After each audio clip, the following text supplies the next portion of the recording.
So, welcome back to Chat About, and I've brought you today to yet another church. Why another church, dare I hear you asking?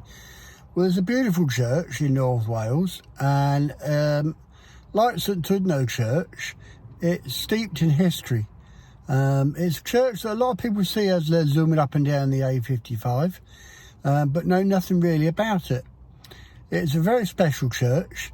It's special because of some of the headstones that are in here, and because of the condition and the beauty of the church and the location. So let me take you around the church and show you the church and tell you a little bit about why it's so special. So as you can hear from the road noise, we are very, very close to the road, the main road, the A55. But this is the church, and it's a very beautiful church, very spectacular, lots of beautiful scenery around here, and it's kind of in between St Asaph and Abergele, Boddelwyddan, right near the hospital. The church is actually called St Margaret's Church in Boddelwyddan.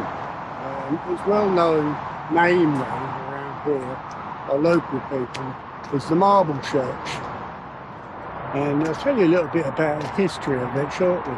But the first thing we're going to do, we're going to go and have a look in the church, and then we'll walk around the grounds and have a look around the grounds and see why the church is so special.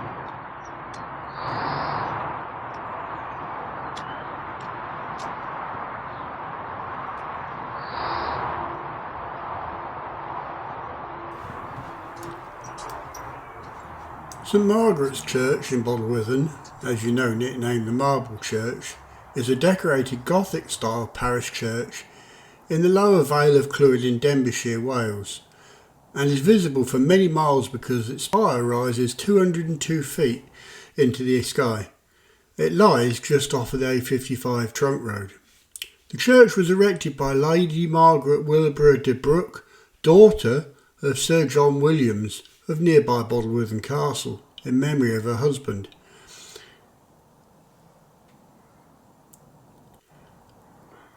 She laid the foundation stone on the 24th of July 1856, and the new church, designed by John Gibson, was consecrated by the Bishop of St Asaph on the 23rd of August 1860, after construction at a cost of £60,000.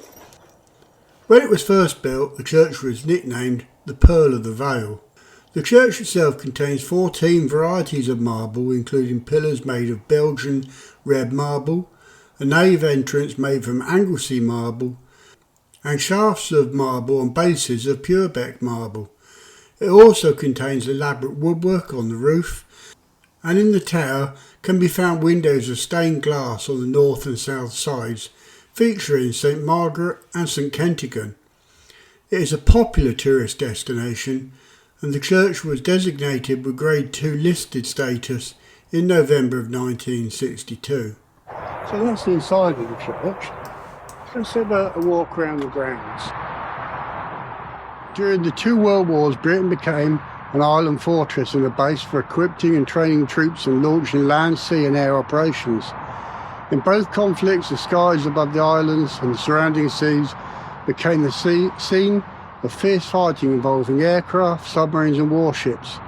Britain was also a major centre for military medical care, with thousands of hospitals across the country treating service personnel who were wounded, fell victim to disease or were injured at accidents at home or overseas. Many of the servicemen buried in the United Kingdom were killed in action in the air while defending the home front, while others perished in the British coastal waters. However, the majority had been wounded or contracted disease on active service overseas, and they were transported back to Britain for hospital treatment or convalescence in private homes before succumbing to their illnesses or injuries. The families of those who died in the UK were able to lay their relatives to rest where they wished to, so today the graves of over 170,000 men and women who died while serving in the armed forces during the First and Second War can be found in churchyards and cemeteries throughout the United Kingdom. Some burials form war grave plots, but most are scattered throughout the cemetery grounds. In all, Commonwealth War dead are buried and commemorated in almost 13,000 different locations across our country. St Margaret's Churchyard, locally known as the Marble Church, is the final resting place of more than 110 men and women served in the Commonwealth forces during the First World War. The earliest war graves date from the summer of 1916. More than 30 of those buried here were British soldiers, many from Welsh regiments, but the majority served with the Canadian Army. Alongside them there are Canadian nurses and members of the Queen Mary's Army Auxiliary Corps, a female unit which provided logistical and clerical support for the army. The nearby Kimmel Camp became an important military camp during the First World War. A system of practice trenches, some of which have been preserved, were intended to acclimatise thousands of men to the complex battle lines of the Western Front. The camp was also a key site for medical care, with nearly 1,300 beds in huts under canvas.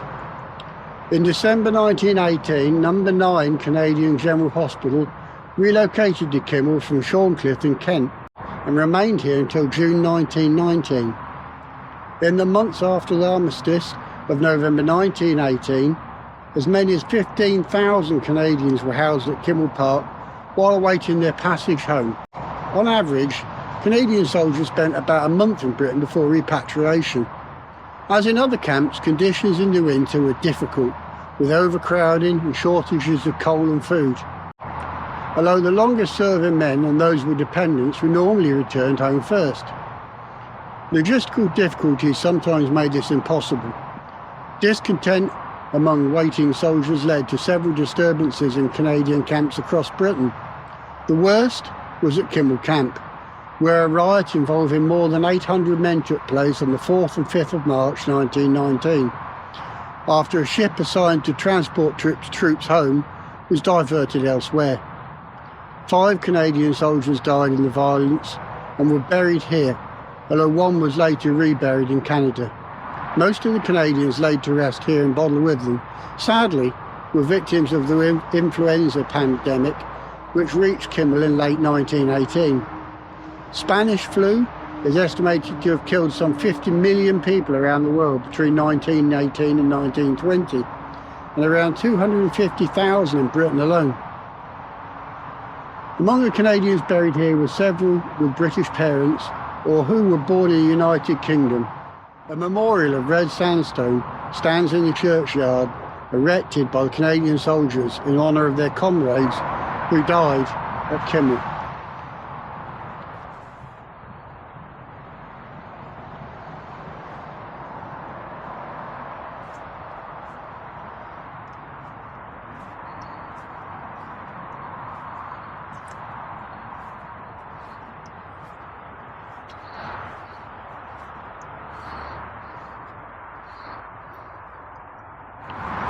For more information about this location and some of those that are commemorated here, scan the QR code.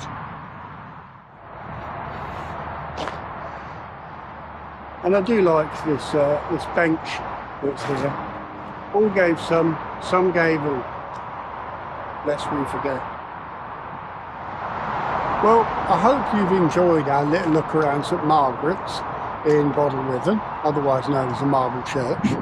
The next time you're zooming down the A55, heading towards Bangor or Llandudno, you'll see the church on your right hand side.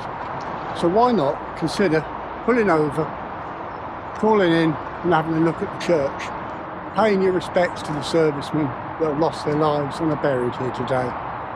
It truly is a fantastic church and a beautiful landmark in North Wales. So thank you for watching. Don't forget, as ever, to share, subscribe, like and comment on my videos, which does mean an awful lot to me. Until next time, take care.